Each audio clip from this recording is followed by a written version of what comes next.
Hatimaye tena katika mikono salama zaidi. Tuko na episode ya 3 ya Kichuma hiki hapa. Wasema ni 100 Day My Princess. Lakini kumbuka inapigwa kutoka kitengo pale ZZ Production Jumba la Burudani. Na ni baba ni Tefaru DJ. Wasaba tuendelea kupata story ambayo nifanya bwana mdogo achukie kabisa ufalme kutokana na story ambayo ilileta maumivu makubwa sana katika maisha yake. Lakini sasa kumbuka tuko na muktadha ambao mpangiliwa zaidi. Na baada ya picha tuko na picha ile ambayo inakwenda kwa jina la Six Flying Dragon. Hiyo ni kutokana tu na maombi ya watu wengi zaidi kwamba lete mwongozo wa picha nyingine mpya kali sana poli. Lakini sasa hiyo ni ya zamani ila ni bora zaidi ya hii. Sasa tunaendelea kusonga na burudani bomba sana hapa. Kwa jina la 100 Day My Princess. Na the chosen inaonekana ndani nyumba na kuletea burudani hapa. Tara binti bacha tuunganishe pale ambapo tulikuwa tumeishia. Tuendelea kupata burudani bomba zaidi. Kumbuka ni episode ya 3 tu. Kwa Tara binti tunasonga kizazi zaidi. Basi tunahitaji kujua juu ya mpango wa Prince kwa kile ambacho alikuwa amekifanya, kisha atengeneza nafasi ambayo itampa utambuzi wa yale mengi ambayo amejificha. Lakini pia upande wa pili kuna historia ya binti ambaye alipoteana na kijana ndani ya miaka 16. Tutakwenda kujua hapa katika episode hapa inayofuata. Kwa kisha unaungana nasi zaidi. Tuonga pale. Asema mimi na miaka 26. Asema yanashangaza sana kwa sababu kwa sasa anaonekana kama ni mzee tu. Basi ilikuwa ni katika zoezi zima la uandikishaji wa watu ambao wanaishi katika mji mdogo sana hapa. Alipia binti naye aliweza kutoa takwimu au data ambazo zilikuwa zinaweka utambulisho wake wazi. Yule binti ni mtu ambaye alikuwa anapingana sana na kile ambacho kinasema kwamba anadai kwamba swala la kuolewa aliwezi likabadilisha kitu chochote kwenye maisha yake. Kwa saizi anahitaji kupata uangalizi wa kile ambacho anakifikiria. Lakini pia hilo lilikuwa ni pendekezo la magavana ambao kwa sasa walikuwa wanashuhudia mchezo ukiwa unaendelea zaidi. Anasema mwanamke anaweza kutufanya tuwe ndawazimu kwenye vichwa vyetu. Hivyo lazima tuwe makini isije kutufanya tufeli kwenye mpango ambao tunaotarajia zaidi. Basi baada ya kuhakikisha bwana amefanikisha hilo swala la sensa, kujua idadi ya watu ambao wameoa na wale ambao hawajaolewa, alikuwa anahitaji kumwacha binti aende na kile ambacho anakiamini. Sasa bibi aliweza kutulia pale Tara bintibu na kuona kama ameleta kizaazaa zaidi. Moja kwa moja Chuma inatuleta upande wa pili Tara bintibu. Tukakutana na binti ambaye analalamika sana ikiwa ni siku ya harusi yake. Anasema mtu ameshanifanyia vitu ambavyo kiukweli viliniumiza sana katika maisha yangu. Lakini hiyo hainipi sababu ya kunifanya nimchukie. Ina maana amekubaliana na kile ambacho kinaendelea kwake. Basi yule mtaalamu ambaye alikuwa anasimamia ile zoezi la uandikishaji alipata nafasi ya kuongea na bibi kidogo.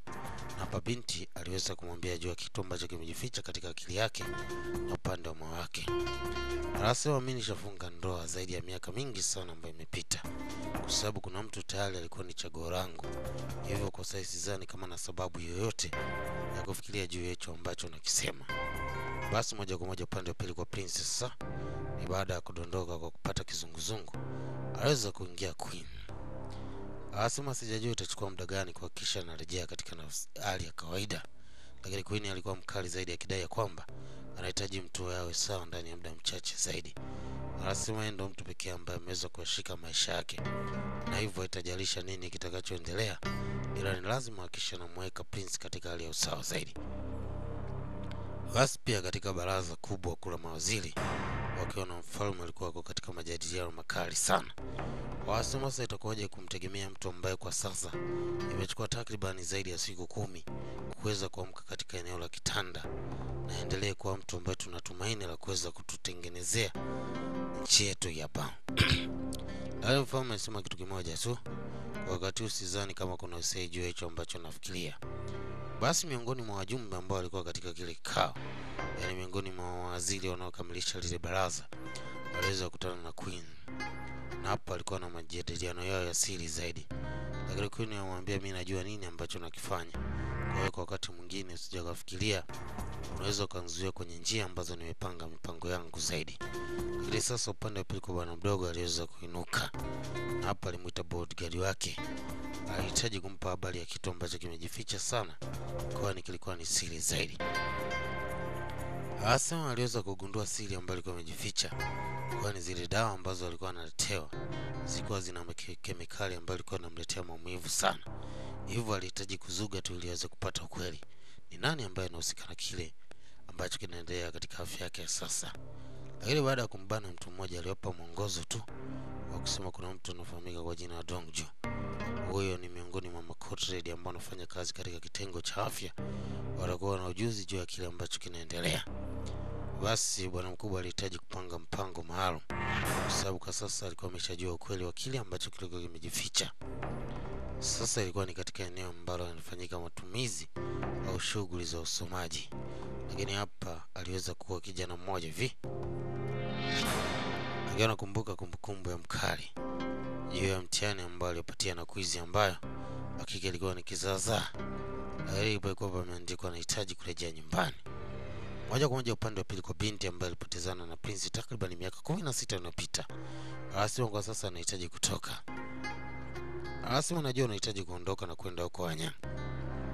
Lakini pia kama utapata nafasi hebu mtafute kakako, kwa sababu naye alishapotea zaidi ya miaka 10 iliyopita. Na hiyo inaweza kukupa nafasi ya kufanya urejea hapa ukiwa na furaha zaidi. Lakini upande wa pili kwa kijana ambaye ni Prince alikuwa anahitaji kutoka katika jumba la kifalme, hivyo alihitaji kutengeneza mwongozo ambao ungemsaidia aweze kutoka kiurahisi zaidi. Basi aliweza kucheza dili na baadhi ya walinzi ili aweze kutoka kiurahisi zaidi kwenda kumtafuta huyo mtu ambaye inasemekana anaweza kujua juu ya kile ambacho kimeendelea. Lakini pindi ambapo alifika katika lile eneo, waliweza kukuta mtu yule hayupo. Sasa wakiwa wanatoka majira ya usiku, inaonekana ni kama kuna mtu anakuja kwa nyuma. Basi wamwekea mtego ili waweze kumbaini. Hatimaye mtu huyo aliweza kukaa chini ya ulinzi. Alikuwa ni mama mmoja ambaye alikuwa anafanya kazi katika jumba la kifalme. Anasema nini ambacho kinakufanya uwe na hofu wakati huu? Anasema niko chini ya miguu yako Prince wangu. Mimi kile ambacho nikifanya kilikuwa ni kama oda tu. Prince akasema mimi nitakusamehe, lakini naomba uniambie juu ya kile ambacho nahitaji kukijua. Na kwa nini nilifanya hivyo? Alikuwa anahitaji kumwambia ukweli, lakini ghafla aliweza kupigwa na mshale na mtu ambaye hakuweza kuonekana. Alikuwa amevalia mavazi ya kininja zaidi. Hivyo walihitaji kumkamata mtu huyo kwa sababu angeweza kujua ukweli wa kile ambacho kimetokea katika ile eneo. Sasa mtu alikuwa anahitaji kutoka, lakini angechukua nafasi ya kuweza kumpatia aweze kuondoka. Zaidi Crown Prince, kale ambaye anaonekana ni boya zaidi, lakini yuko fiti sana katika kitengo cha mapigano. Alihitaji kucheza na nyame la huyo, ampatie majibu ya kile ambacho amekifanya. Korea ameweza kumwangamiza mtu yule ambaye alikuwa anahitaji kumpatia siri ya kile ambacho amekitafuta kwa muda mrefu, ya kwamba kwa nini amekuwa anawekewa vitu ambavyo ni tofauti katika kinywaji. Mtu huyo aliweza kumtuliza bwana mdogo Prince, lakini ghafla aliweza kuingia bodyguard wake na kumsaidia. Basi mtu huyo aliweza kukimbia tu. Ilikuwa ni katika mazingira ya kawaida sana, yani ya watu wa chini. Basi huyu Prince aweza kupigana kikumbo na mtu mmoja hivi. Huyo mtu kimtazama zaidi ni yule kijana, lakini sasa tofauti ni kwamba mtu huyo ashabadilisha mavazi. Basi moja kwa moja safari inatuleta kwa bibie baada ya kurejea kwenye nyumba ambayo ilichomwa miaka mingi iliyopita, na hapa alipata kumbukumbu ya ndugu yake ambaye alikuwa akicheza naye kipindi ambapo babake alikuwa na wadhifa mkubwa sana katika serikali. Alikuwa na ndugu yake ambaye kwa sasa hatujui yuko wapi, lakini ndio mtu pekee ambaye alikuwa anacheza na bibie. Mzee alifurahi sana muunganiko wa watoto wake, lakini pia alikuwa anaamini kila kitu kitakaa sawa tu pindi ambapo watakuwa na kisha wanaangaliana na kuwekeana usalama zaidi. Hili muumiza sana binti kwa sababu ilikuwa ni kumbukumbu ya maisha ya nyuma sana aliyopita. Lakini kuna watu walikuja kumzuia katika ile eneo. Waambia kwa sasa hahitaji kuonekana mnyaturu yote katika ile eneo, kwa sababu memba wote wa familia walionekana kama waasi. Sasa binti akipita katika eneo moja la soko, kuna bwana alikuwa anauza vitabu mbalimbali. Hivyo aliingia katika chumba kimoja ambacho ni kama maktaba, lakini lengo lake kwa sasa alihitaji kubadilisha mavazi, kujiweka sawa zaidi, kwa sababu kuna kitu anahitaji kukifanyia ukamilifu zaidi.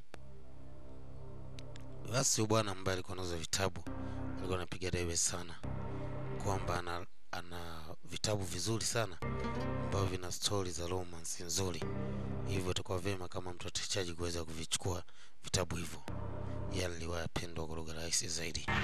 Basi bibi alirejea katika eneo ambalo alikuwa amebeba kumbukumbu ya utoto zaidi. Hapa ndo sehemu ambayo alikutanaga na Prince pindi ambapo walikuwa watoto na walikuwa na ahadi nyingi sana kwa maisha baadaye. Bibi anajaribu kumbuka kitu kimoja tu. Waondoka sema mimi nahitaji kuja kukuoa wewe. Na hili ilimfanya binti akumbuke kumbukumbu ya kitambo zaidi. Sasa mtaalamu naye akiwa katika ile eneo na ambamba Kinyaturu aliweza kumwona bibi akiwa anafungua kitambaa chake. Na hapa alipata kuiona ishara ambayo aliiona miaka mingi sana iliyopita.